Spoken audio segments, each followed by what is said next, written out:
Hello there, and welcome to the show, and today I'm going to be talking about WWE Backlash. Backlash took place on May 10th, 2025, live from St. Louis, Missouri at the Enterprise Center, had an attendance of roughly 17,000 people. Backlash was largely a one-match show. Randy Orton versus John Cena was the real selling point of Backlash.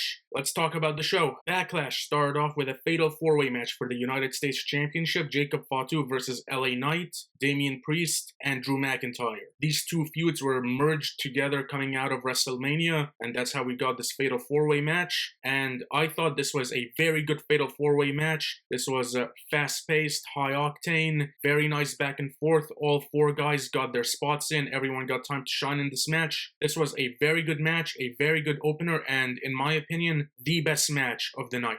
Towards the end of this match, Drew McIntyre and Damian Priest were brawling in the crowd. Damian Priest hit Drew McIntyre with a choke slam off a production crate through a table. That was a great spot. Back in the ring, LA Knight was fighting off Jacob Fatu. Jacob Fatu was on the announce table. LA Knight was about to go for a dive, but Solo Sikoa made the save. LA Knight went out to confront Solo, but then Jeff Cobb stopped LA Knight and started attacking LA Knight. LA Knight was thrown back into the ring, and Jacob Fatu hit him with a moonsault for the win. Jacob Fatu successfully retains the United States Championship. No surprise there. He just won the championship, and he wasn't gonna lose it on his first pay-per-view defense. Jeff Cobb, it's been rumored for weeks that he had signed with WWE, and he finally made his debut. Jeff Cobb is an incredible wrestler. I love his work in New Japan Pro Wrestling and in Lucha Underground. His work as Matanza was incredible. I loved his run in Lucha Underground. This was a very good match in my opinion. To me, best match of the night. Jeff Cobb's debut was done very well. All four guys worked incredible in this match. Best match of the night.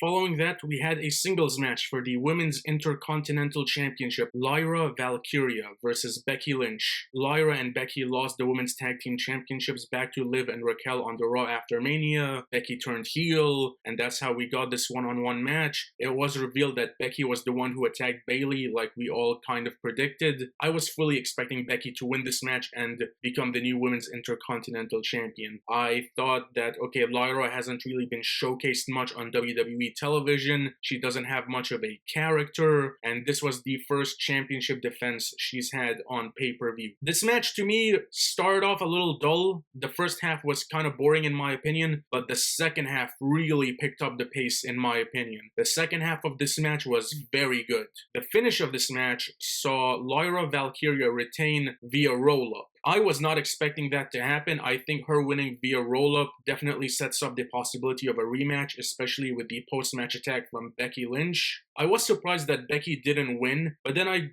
thought about it. This was Lyra's first defense on pay-per-view as well as her first real feud on the main roster, so she had to get a major win for her not to be completely buried, and this is the biggest win of her main roster career so far. We're definitely getting a rematch between these two, I'm assuming at Money in the Bank, and then Becky versus Bayley for the Intercontinental Championship at SummerSlam. I thought the second half of this match was pretty good. First half was pretty dull in my opinion. Overall, this comes out to a pretty fine match. This match served its purpose, did exactly what it needed to do, and I enjoyed the second half of this match. Dominic Mysterio versus Penta for the Intercontinental Championship. Again, coming out of WrestleMania, Dominic Mysterio became the Intercontinental Champion. Penta has been one of the challengers that stepped up for the Intercontinental Championship because he's been feuding with Judgment Day for the last couple of months. And I'm really enjoying the story with Dominic and Judgment Day. JD McDonough made his return to television. There's the story building with Finn Balor, which came into play during this match. And that's a match that we are going to get, presumably at SummerSlam.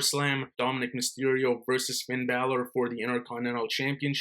This match I thought was fine, but this match definitely could have used more time. This was the shortest match on the card. It clocked in at just under 10 minutes, and I feel that this match definitely should have gone longer. Both guys are very good workers. Penta is great. Dominic is very good. He's improved tremendously over the last couple of years, and they both got their spots in. However, I felt that this match was a little too condensed. it needed more time to breathe. Judgment Day came out to try and cause interference. This was Finn Balor, Carlito, and JD. Carlito was distracting the ref. JD held Penta, and Balor didn't attack him, but he went for a chair. Took too long. The referee saw it, and he ejected all three members of Judgment Day. Penta then took out Carlito and JD with a dive. He didn't take out Balor. And then, in the ring, El Grande Americano caused an interference, allowing Dominic Mysterio to take advantage. He hit Penta with a frog splash, and he retained the Intercontinental Championship. Post-match, Judgment Day is celebrating on the stage. Everyone's happy except for Balor. The look on his face, he was not happy with what happened. That's just another seed planted into Balor eventually attacking Dominic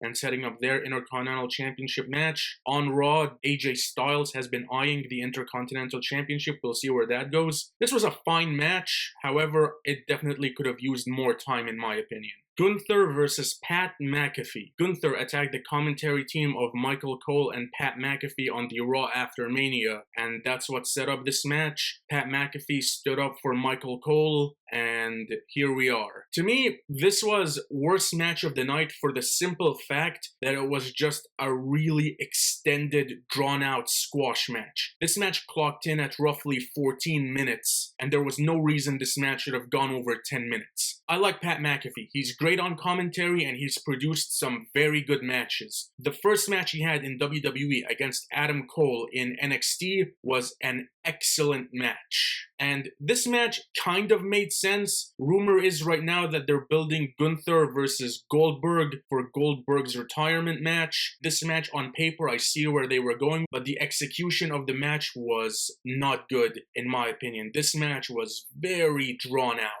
and went way longer than it should have. That being said, there were a couple of decent spots in this match. Pat McAfee definitely had those moments where he tried to make you believe that he stood a chance against Gunther. Michael Cole's interference in this match I felt was done pretty well. However, in the end, Gunther was able to defeat Pat McAfee. Pat McAfee passed out to the sleeper hold. Post-match, there was a show of respect between Gunther and McAfee. For what this match was, it served its purpose. This was kind of dull in certain spots. Our main event, WWE Championship, John Cena versus Randy Orton. There was a great hype package highlighting the history between Orton and Cena. The promos we got on SmackDown between these two guys was done very well in my opinion, especially that first promo on the SmackDown after Mania. I thought that promo was excellent by both Cena and Orton. This was the 21st one-on-one match between Cena and Orton. Orton made his entrance first. Crowd in St. Louis, his hometown, singing along to his theme song. John Cena came out next. He still has that very bleak and kind of lifeless entrance. Also, one thing that's very confusing to me, he's wearing the championship belt backwards, kind of like how Dolph Ziggler used to do it, which I think is a little weird. One of Cena's new gimmicks is that he's got this long, drawn-out introduction, which matches his heel character. This match started off with a collar and elbow tie-up. Cena offered a handshake, but then he poked Randy Orton in the eyes. We got "You can't wrestle, yes he can" chants. Randy Orton hit 20 punches in the corner. Cena hit his 4 moves of doom, but Orton was able to counter the AA. Orton hit 3 moves of doom, but then Cena countered the DDT. Orton got out of the STF and he hit his draping DDT. Orton countered an AA into the RKO. That was a pretty awesome spot. Cena then hit the AA for a 2 count.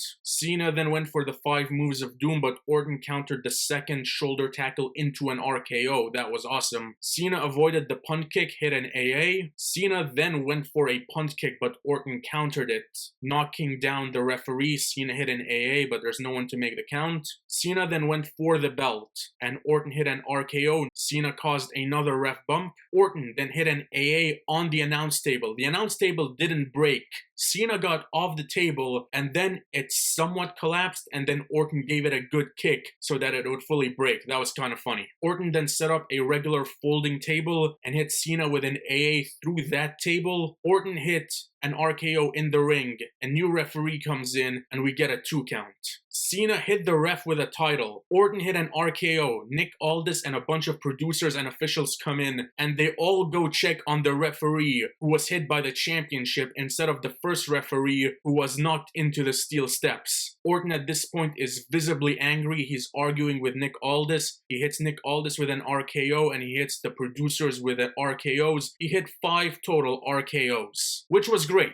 Orton went for the punt kick, and then, and I have to admit, I did not see this coming. R-Truth came out, stopped Orton. He pleaded for Orton not to do it. Orton hit R-Truth with an RKO. Cena hits Orton with a low blow, a shot with the championship belt, and that somehow was enough for a 3 count. John Cena beats Randy Orton and retains the undisputed WWE Championship. Post-match, Cena cuts a promo. He says he doesn't need the crowd, he doesn't need music, what he needs is competition. I thought for a second that Cody Rhodes was gonna make his return, but that didn't happen. And then he left the ring, he looked a little teary-eyed, and he walked to the Backlash press conference. He hit an AA on R-Truth through the table, and that was it. I want to start off by saying this. I was very excited for Randy Orton versus John Cena. You had to do this feud in John Cena's retirement year. John Cena and Randy Orton, they've wrestled each other 21 times, including this match at Backlash. A lot of their matches weren't 5-star classics. It's just that they were the 2 biggest stars of that era of WWE. Randy Orton versus John Cena is the Rock Stone Cold Steve Austin feud for a particular generation. So this match had to happen, and it made sense for it to happen. This match, yes, it turned into them spamming finishers back and forth, back and forth, back and forth for a while. And the amount of finishers that Cena took and still kicked out of, even with the ref bump, was a little ridiculous. And the finish of this match with R-Truth getting involved, I absolutely hated it. I get that John Cena is R-Truth's childhood hero. However, there is a way to do that without jeopardizing John Cena versus Randy Orton. Now, I do want to mention, I enjoyed this match a lot more than Cody versus Cena at WrestleMania. This was not a bad match. However, the finish just brings it down. To me, this was a fine to good match, but then the finish brings it down. I was excited for this match. This match needed to happen. It taking place in Randy Orton's hometown was the right call. However, the finish, I just absolutely hated the finish. I absolutely hated the finish of this match. I think we are definitely getting a rematch between Cena and Orton. I know this match was billed as one last time, but that's been the tagline of every Fast and Furious movie for the last few years. So, I mean, it's only the last time until the next last time. The first 75% of this match is enjoyable, but then the finish completely took me out of this match. I hated the finish of Orton versus Cena. And that was it. Overall, Backlash 2025, the opening match was great. Everything else just kind of felt average to fine. Like, nothing about Backlash really screamed must watch except for the main event as far as the build was concerned. John Cena versus Randy Orton was the reason anyone tuned into Backlash. For the most part, it was a fine match. It's just that the finish was horrible. Opening match was the best match of the night. The other 3 matches on the show, 2 of them were fine, and 1 went way longer than it should have and was pretty boring at certain parts. Overall, Backlash was a average to fine show. Not terrible, but not great by any means. I think this was just an average show. And that is all for today. Thank you so much for watching. Be sure to hit like and subscribe if you enjoyed this video. You can follow me on Instagram at Said_2000, and I will see you on the next video. Till then, take care.